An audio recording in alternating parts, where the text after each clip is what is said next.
आज मी करणार होती भोपळ्याचे धपाटे। त्यासाठी मी इथे गव्हाचं पीठ घेतलं आहे आणि भोपळा हा असा स्वच्छ धुवून त्याची साल काढून त्याला किसून घेतला आहे आणि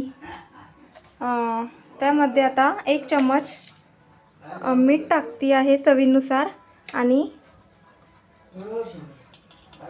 थोडीशी अर्धा चम्मच अशी हळद टाकते आहे। आता या गव्हाच्या पिठाला आणि या भोपळ्याला एकत्र करून छान असा मऊ उंडा गोळा तयार करून घेऊया। बघा अशा प्रकारे आपण गोळा मळून घेतला आहे। आता याला 10 मिनिटे तेल लावून आपण मुरू देऊया। उंडा भिजल्यानंतर छान अशी गोल चपाती करून घ्यायची।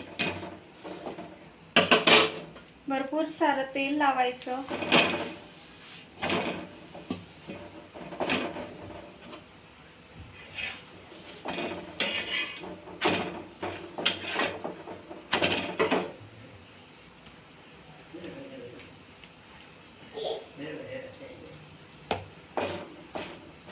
एकदम खमंग झाल्यासारखी होऊ द्यायची, म्हणजे त्याच्या आतमधला भोपळा हा चांगला प्रकारे फ्राय झाला पाहिजे।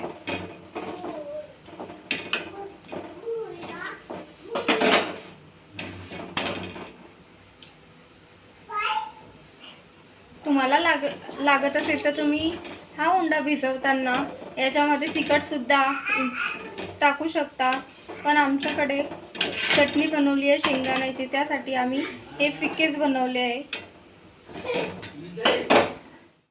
अशा प्रकारे आमचा भोपळ्याचा धपाटा आणि शेंगदाण्याची चटणी जेवायसाठी रेडी झाली आहे।